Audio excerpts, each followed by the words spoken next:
بسم اللہ الرحمن الرحیم وصلی اللہ علی النبی الکریم محمد وآلہ وصحبہ اجمعین اما بعد۔ اس سے پہلے جو ہمارے دروس ہوئے ہیں اس میں یہ تفصیل آئی تھی کہ اسلامک بینک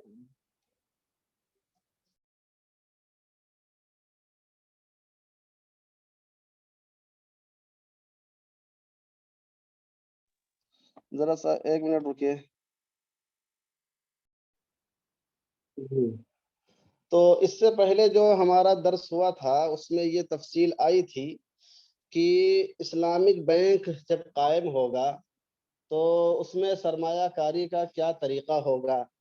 اس میں مضاربت کی بات آئی تھی، سلم کی بات آئی تھی، استثناء کی بات آئی تھی، وغیرہ وغیرہ۔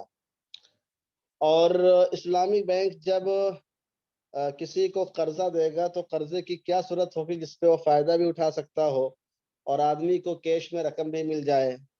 اس کے لیے مونیٹائزیشن کی بات پیش کی گئی تھی جسے عربی میں تورق کہتے ہیں۔ آج ایک استثمار کا ایک نیا طریقہ ہے میوچول فنڈ۔ میوچول فنڈ کے بارے میں معلومات حاصل کرتے ہیں کہ یہ میوچول فنڈ کیا ہے۔ بڑے بڑے شہروں میں تو میوچول فنڈ بہت زیادہ چلتا ہے اور جو انگریزی تعلیم یافتہ دنیا ہے وہ اس کو بہت جانتی ہے، لوگ اس سے فائدہ اٹھا رہے ہیں۔ ایک عالم دین کے لیے بھی ضروری ہے کہ وہ بھی اس طرح کی چیزوں کو جانے۔ تو سب سے پہلے دیکھتے ہیں کہ میوچول فنڈ کیا ہے، اس کی کتنی قسمیں ہوتی ہیں۔ یہ ایسا فنڈ ہے جس میں سرمایہ کاری کرنے والوں کا سرمایہ جمع کیا جاتا ہے اور پھر اسے مختلف کمپنیوں میں لگایا جاتا ہے۔ یعنی میوچول فنڈ میں اصل یہ ہوتا ہے کہ مختلف طرح کے لوگوں سے مختلف رقمیں لی جاتی ہیں، پیسے لیے جاتے ہیں، پھر اس کو شیئر مارکیٹ میں لگا دیا جاتا ہے یا کمپنیوں میں لگا دیا جاتا ہے یا کارخانوں میں لگا دیا جاتا ہے اور پھر پیسے نفع جو بھی آتا ہے اس کا استعمال ہوتا ہے اور میوچول فنڈ خود بھی اس سے فائدہ اٹھاتا ہے اور اپنے جو کسٹمر ہوتے ہیں ان کو بھی دیتا ہے۔ تو خلاصہ یہ کہ میوچول فنڈ ایک ایسا فنڈ ہوتا ہے جو مشترکہ لوگوں کا ہوتا ہے، مطلب 100 لوگوں نے 200 لوگوں نے اپنی اپنی رقم جمع کی اور پھر اس کو سرمایہ کاری کے لیے استعمال کیا جاتا ہے۔ اب اس کی مختلف قسمیں ہیں۔ تو 3 جہتوں سے میوچول فنڈ کی مختلف قسمیں بنتی ہیں۔ 3 جہتوں سے میوچول فنڈ کی مختلف قسمیں بنتی ہیں۔ الف، سرمایہ کی ساخت کے اعتبار سے 2 قسمیں ہوتی ہیں۔ سرمایہ کے ساخت کے اعتبار سے 2 قسمیں ہوتی ہیں۔ پہلی قسم ہے closed end fund. Close end fund, اس کو عربی میں بولتے ہیں صنادیق الاستثمار المغلقہ۔ صنادیق الاستثمار المغلقہ۔ اس فنڈ کی اہم خصوصیات درج ذیل ہیں۔ نمبر 1، اس فنڈ کا سرمایہ ثابت و ٹھہرا ہوا ہوتا ہے جس میں آئندہ کوئی اضافہ نہیں کیا جاتا، اس میں کوئی اضافہ نہیں کر سکتے ہیں۔ نمبر 2، جب اس کی یونٹیں فروخت ہو جائیں تو کوئی نیا شخص اس میں شریک نہیں ہو سکتا ہے۔ یعنی جتنی اس کی یونٹ طے کی، مثلا جیسے فنڈ نے 100 یونٹ طے کیا کہ 100 لوگ اس میں شریک ہو سکتے ہیں، تو اب اس سے زیادہ کی شرکت کی گنجائش نہیں ہوتی ہے۔ نمبر 3، جب یونٹیں فروخت کر دی جائیں تو اب فنڈ کا ان سے کوئی تعلق باقی نہیں رہے گا۔ اگر یونٹ خریدنے والا اسے فروخت کرنا چاہے تو اسے اسٹاک ایکسچینج سے رجوع کرنا پڑے گا۔ تو کلوزڈ اینڈ فنڈ جب قائم ہوگا اور اس میں استثمار کیا جائے گا تو یہ سرمایہ کیا ہے، اپنی جگہ پر ثابت ٹھہرا رہتا ہے، اس میں کسی اضافے کی گنجائش نہیں ہوتی ہے، اور جو یونٹیں فروخت ہو جاتی ہیں پھر اس پر گویا کہ اسٹاک ایکسچینج کا قبضہ ہو جاتا ہے، اور اسٹاک ایکسچینج جو ایک بڑی مارکیٹ ہوتی ہے وہ اس سے رجوع کر کے پھر اس کے اندر کوئی تبدیلی کرا سکتے ہیں۔ تو ایک ہو گیا یہ کلوزڈ اینڈ فنڈ۔ دوسرا ہے اوپن اینڈ فنڈ، یعنی صنادیق الاستثمار المفتوحہ۔ صنادیق الاستثمار المفتوحہ، اس فنڈ کی اہم خصوصیات دیکھیے کیا ہیں۔ اس فنڈ کی اہم خصوصیت یہ ہے کہ فنڈ کا سرمایہ تبدیل ہو سکتا ہے، اس طرح کے نئے لوگوں کو اس میں شریک کیے جانے کی گنجائش ہوتی ہے۔ تو اس فنڈ کا سرمایہ یہاں پر جامد نہیں رہتا ہے، بلکہ اس کو تبدیل کر سکتے ہیں اشیاء سے، سامان سے، اور اس میں نئے لوگوں کو شامل ہونے کی گنجائش ہوتی ہے۔ سرمایہ کاروں کے لیے اس فنڈ میں داخل ہونے کی بھی گنجائش ہے اور باہر نکلنے کی بھی۔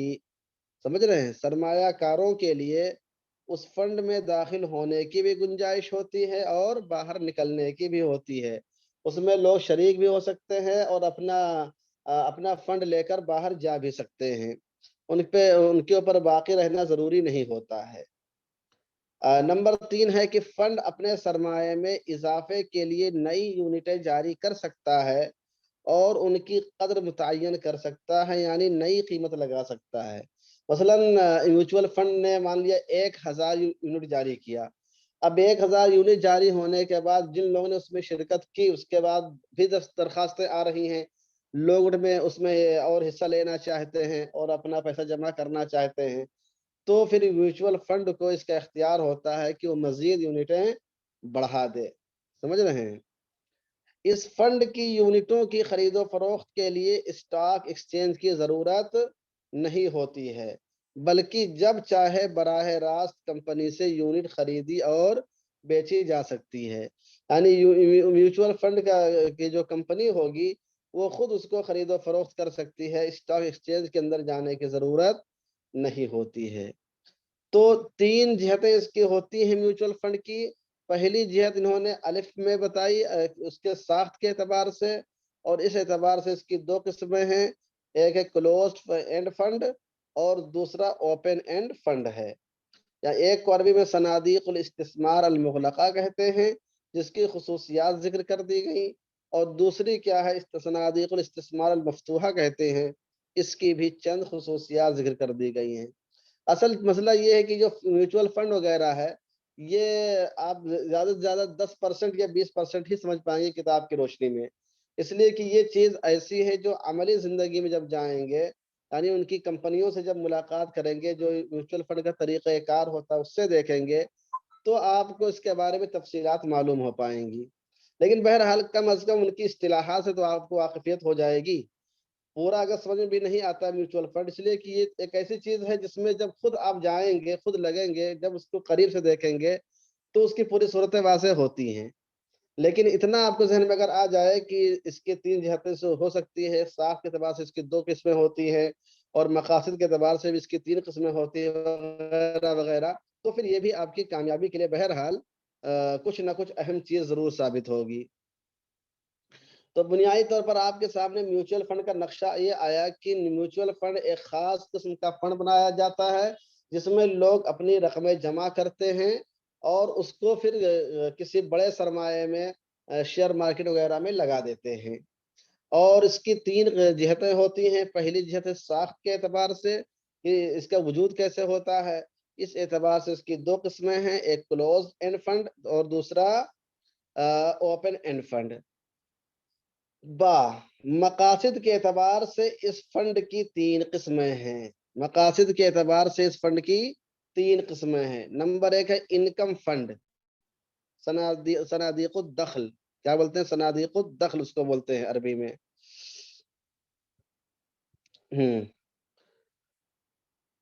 جی، یہ دیکھیے صنادیق الدخل جو ہے، اس فنڈ کی خصوصیات کیا ہوں گی؟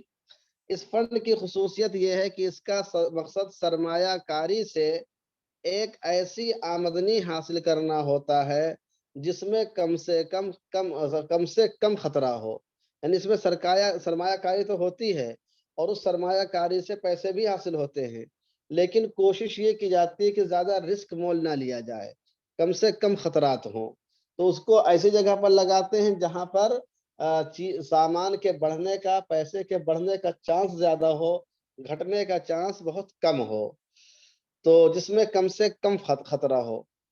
نمبر 2، اس فنڈ کے تحت سرمایہ کاری بالعموم ایسے شیئرز میں کی جاتی ہے جن کی قیمت میں اتار چڑھاؤ زیادہ نہیں ہوتا، بلکہ قیمت میں عموماً ٹھہراؤ رہتا ہے۔ تو ظاہر سی بات ہے، جب آپ کم سے کم خطرہ لیں گے تو ایسی چیز میں آپ سرمایہ کاری کر سکتے ہیں، ایسے شیئرز میں کر سکتے ہیں جس کی قیمت زیادہ اتار چڑھاؤ سے متاثر نہ ہو، کیونکہ زیادہ اتار چڑھاؤ سے اگر متاثر ہوگی اس کی قیمت تو پھر اس میں نقصان کا اندیشہ زیادہ ہو جاتا ہے۔ اور نمبر 2 ہے گروتھ فنڈ، صنادیق النمو۔ اس فنڈ کی اہم خصوصیات درج ذیل ہیں۔ گروتھ فنڈ، نمبر 1، اس کا مقصد اصل سرمایہ کو نفع آور بنانا ہوتا ہے جو مارکیٹ ریٹ میں بہتری کی وجہ سے حاصل ہوتا ہے۔ جیسے زمین میں سرمایہ کاری کی گئی اور زمین کا ریٹ بڑھ گیا تو اس سے اصل سرمایہ کی قدر میں اضافہ ہو جاتا ہے۔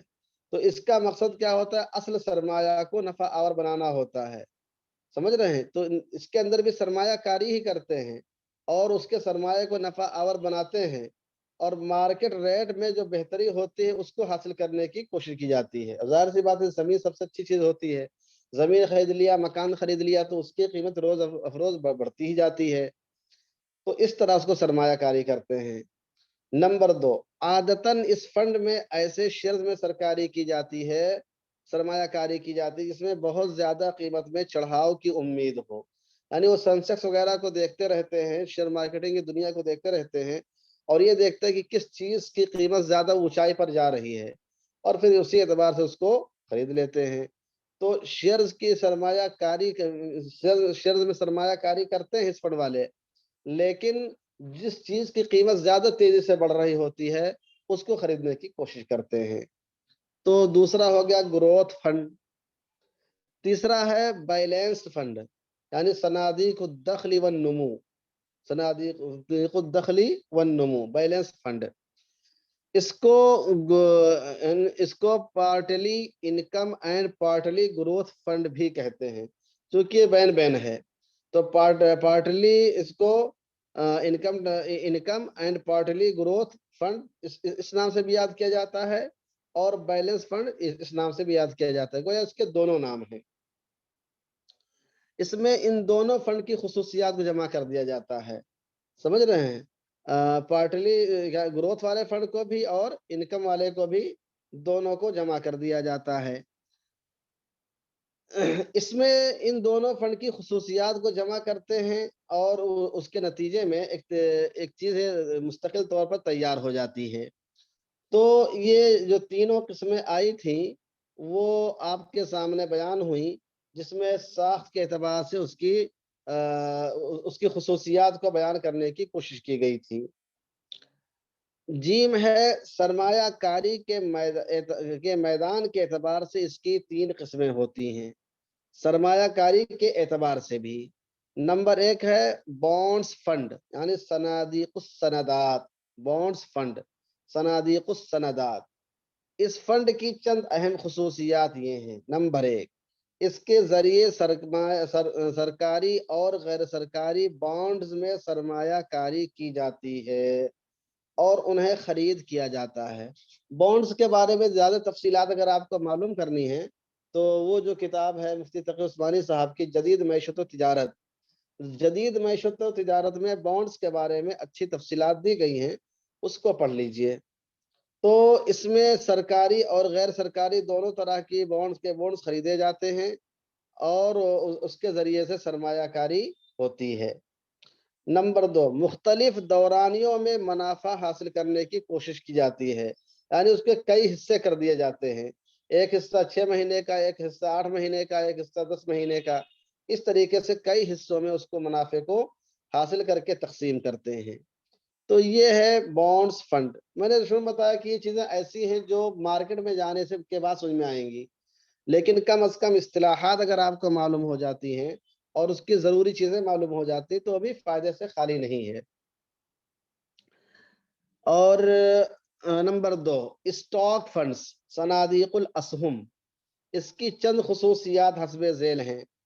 نمبر 1، اسٹاک مارکیٹ میں قیمتوں کے اتار چڑھاؤ سے یہ متاثر ہوتا ہے۔ اسٹاک مارکیٹ جانتے ہیں، یعنی جہاں پر شیئرز کی خرید و فروخت ہوتی ہے، مختلف چیزوں کے بڑے بڑے لین دین ہوتے ہیں، اس مارکیٹ کو اسٹاک مارکیٹ بولتے ہیں۔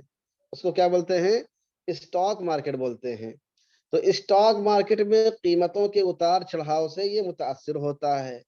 نمبر 2، سرمایہ کاری کے دوسرے فنڈز کے مقابلے اس میں زیادہ نفع کا امکان ہوتا ہے۔ نمبر 3، اس میں خطرات بھی زیادہ ہوتے ہیں۔ ظاہر سی بات ہے جب نفع کا امکان زیادہ ہے تو خطرات بھی اس میں زیادہ ہوں گے۔ یہ تو ہو گیا اسٹاک فنڈز۔ نمبر 3 ہے منی مارکیٹ فنڈز، یعنی صنادیق سوق النقد، صنادیق سوق النقد۔ تو یہ 3 چیزیں ہو گئیں۔ کرنسی مارکیٹ کے فنڈز کی بھی کچھ خصوصیات سن لیں۔ نمبر 1، اس کی خصوصیت یہ ہے کہ شارٹ ٹرم، یعنی یہ فنڈ قلیل مدت کے لیے ہوتے ہیں۔ منی مارکیٹ فنڈ جو ہوتا ہے یہ شارٹ ٹرم کے لیے ہوتا ہے، کم مدت کے لیے ہوتا ہے، مثلا 3 مہینے یا اس سے بھی کم۔ جبکہ بونڈز کی میچورٹی کی عام مدت عام طور سے 10 سال اس سے زیادہ ہوتی ہے۔ عام طور سے جو کیا نام ہے میوچول فنڈ ہوتا ہے 5 سال کا، 10 سال کا، 13 سال کا، 15 سال کا، اس طرح ہوتا ہے۔ لیکن شارٹ ٹرم میں اگر آپ حصہ لیتے ہیں تو 3 مہینے کا، 5 مہینے کا، 8 مہینے کا بھی لے سکتے ہیں۔ تو منی مارکیٹ میں شارٹ ٹرم کی گنجائش باقی رہتی ہے۔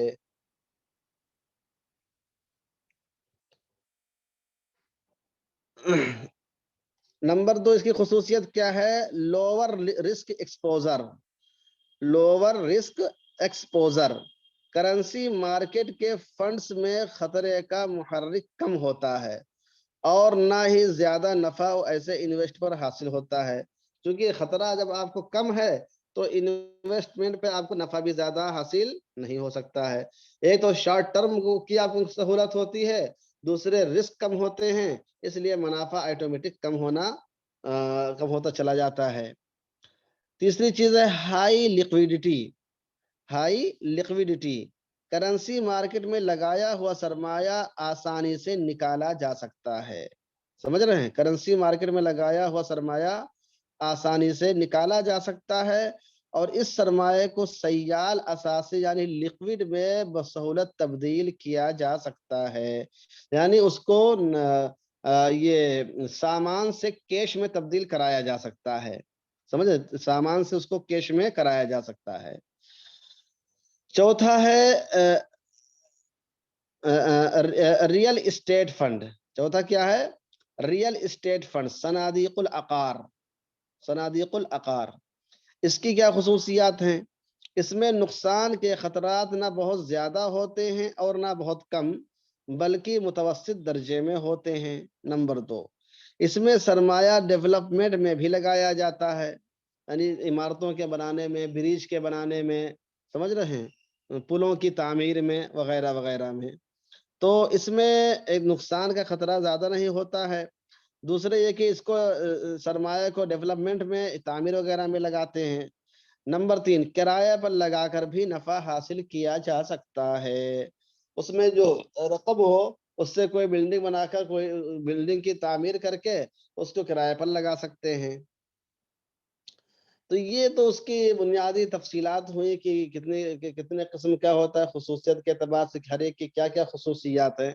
ظاہر سی بات ہے ان تمام چیزوں کی تفصیلات کو ایک دن میں سمجھنا تو بہت مشکل کام ہے، اس لیے کہ اس میں تو مہینوں صرف ہوں گے، مارکیٹ کو آپ دیکھیں گے، جانیں گے اور اس کی مزید تفصیلات میں جائیں گے تو یہ چیزیں واضح ہوں گی۔ لیکن کم از کم اس کی جو بنیادی خصوصیات ہیں اور بنیادی جو اس کی قسمیں ہیں وہ آپ کے ذہن میں رہنی چاہیے، تاکہ جدید مسائل جب آپ کے سامنے آئیں یا اس سلسلے میں کوئی مسئلہ پوچھے تو اس کو کچھ نہ کچھ آپ بہرحال ذہن میں ہوگا تو مزید مواد کو تلاش کرنا آپ کے لیے آسان ہوگا۔ میں بھی کوشش کروں کہ آپ کو کچھ نہ کچھ مواد جو ہے اس پر آپ کو مہیا کروں اور کچھ اس پر آپ کو مواد انشاءاللہ بھیجنے کی ہم کوشش کریں گے۔ شرعی احکام، میوچول فنڈ پر بھی وہ تمام احکام منطبق ہوں گے جو شیئرز کی خرید و فروخت کے لیے ہیں۔ میوچول فنڈ پر بھی وہ تمام احکام منطبق ہوں گے جو شیئرز کی خرید و فروخت کے لیے ہیں۔ ہندوستان اور اکثر ملکوں میں جو میوچول فنڈ قائم ہیں ان میں شرعی احکام کی رعایت نہیں پائی جاتی ہے، اس لیے اس فنڈ میں سرمایہ کاری جائز نہیں ہے۔ اسلامی اصولوں کے مطابق میوچول فنڈ کی 2 صورتیں ہو سکتی ہیں۔ الف، سرمایہ کار فنڈ کو وکیل بالاستثمار بنا دے، یعنی جو سرمایہ دینے اپنا پیسہ دیا جس نے فنڈ کو، اس کو وکیل بالاستثمار بنا دے۔ کہ وہ ان کے سرمایہ کو جس طرح نفع آور بنا سکے بنا سکے بنائے۔ اس صورت میں نمبر 1، وکیل کی اجرت پہلے متعین ہونی ضروری ہے، اور یہ اجرت نفع کے حاصل ہونے پر موقوف نہیں ہوگی۔ نفع ہو یا نقصان، فنڈ بہرحال اپنی اجرت کا حقدار ہوگا۔ سمجھ رہے؟ آپ نے پیسہ انویسٹ کیا ہے تو آپ کو نفع ہو چاہے نہ ہو، نقصان ہو جائے تو ابھی اپنی اجرت پائے گا، فنڈ اپنی اجرت لے لے گا۔ نمبر 2، اجرت متعین کرتے ہوئے یہ وعدہ بھی کیا جا سکتا ہے کہ اگر فنڈ نے سرمایہ کاروں کو زیادہ نفع دیا تو ان کو حسن کارکردگی کا انعام دیا جائے گا۔ یہ انعام کا وعدہ ہے اور انعام تبرعات میں سے ہے، اور تبرعات میں جہالت مضر نہیں ہے، اس لیے اچھی کارکردگی پر انعام کے بارے میں بھی بات کہہ سکتے ہیں، لیکن یہ انعام دینا ضروری نہیں ہوتی، کیونکہ تبرع میں زبردستی نہیں ہوتی ہے۔ سمجھ رہے؟ دے دے تو ٹھیک، نہ دے تو بھی ٹھیک، اسی لیے اس میں جہالت کیا ہے، مفضل النزاع نہیں ہوتی ہے۔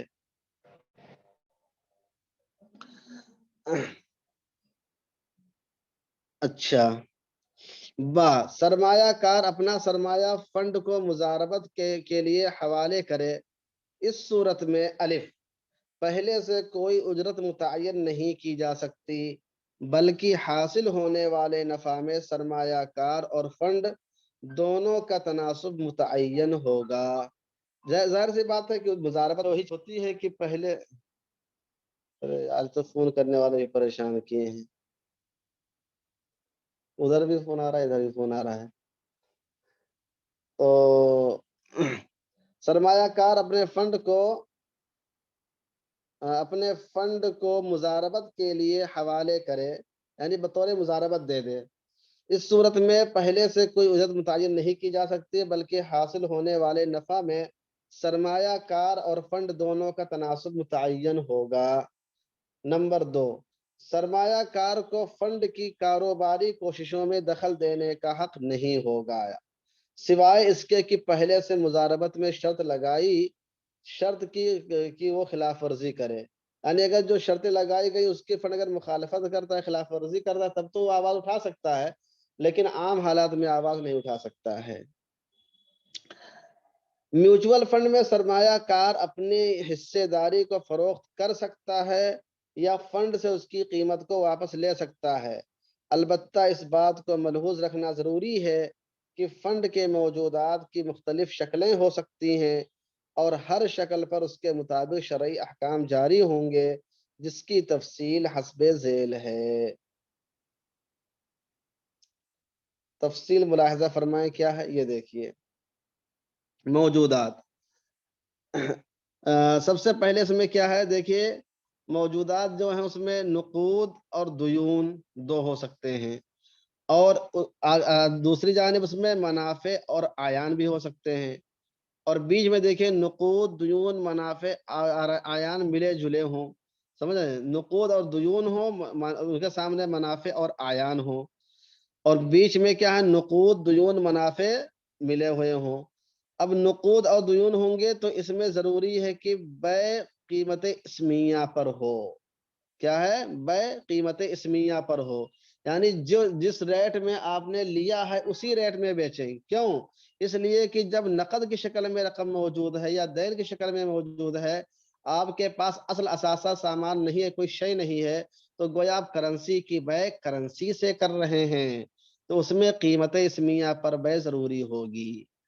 نقود، دیون، منافع اور اعیان سب ملے ہوئے ہوں تو اس میں کیا ہے، اس میں شرط ہے کہ اعیان اور منافع 51% سے زیادہ نہ ہوں، 51% سے زیادہ نہ ہوں، کیونکہ اس میں زیادہ ہونے کی صورت میں سود کا شبہ پیدا ہو جائے گا کہ آپ کے پاس جو نقود اور دیون ہیں اگر وہ 50% مان لیے جائیں تو 50% گویا کہ آپ پیسہ خرید رہے ہیں اور باقی سامان خرید رہے ہیں، تو اس میں 51% سے زیادہ نہ ہو، اور منافع اور اعیان ہوں تو اس میں جائز ہے کہ بیع کسی قیمت پر ہو، خواہ قیمت اسمیہ سے زیادہ ہو۔ یعنی اگر آپ کے پاس جو آپ نے میوچول فنڈ نے کمایا ہے اس میں اگر منافع اور اعیان دونوں ہیں، یعنی اس کے پاس سامان بھی موجود ہے، نفع بھی موجود ہے، تو پھر اس کو اگر وہ فروخت کرتا ہے تو زیادہ قیمت پر دے سکتا ہے۔ تو یہ اس کی ہلکی پھلکی تشریح تھی میوچول فنڈ کی، لیکن ظاہر سی بات ہے اس سے آپ کو بہت زیادہ سمجھ میں بات آنے والی نہیں ہے، کیونکہ میوچول فنڈ ایک ایسی شیئر کو پھر بھی آپ سمجھ سکتے ہیں، لیکن میوچول فنڈ کو جب قریب سے دیکھیں گے تبھی اس کی پوری تفصیلات واضح ہوں گی اور سمجھ میں آئیں گی۔ لیکن میں سمجھتا ہوں کہ ان کی جو بنیادی تفصیلات ہیں ان کو اگر آپ محفوظ کر لیتے ہیں اور کچھ نیٹ وغیرہ پر بھی اس کے بارے میں تفصیلات معلوم کریں تو انشاءاللہ جلدی سمجھ میں آ جائیں گی۔ تمرینی سوالات ہیں کہ سرمایہ کی ساخت کے اعتبار سے میوچل فنڈ کی کیا قسمیں ہیں اور ان کی کیا خصوصیات ہیں، مقاصد کے لحاظ سے فنڈ کی کیا کیا قسمیں ہیں اور ان کی کیا خصوصیات ہیں، سرمایہ کاری کے میدان کے اعتبار سے کی کیا کیا صورتیں ہیں، نمبر 4 میوچل فنڈ کا شرعی حکم کیا ہے۔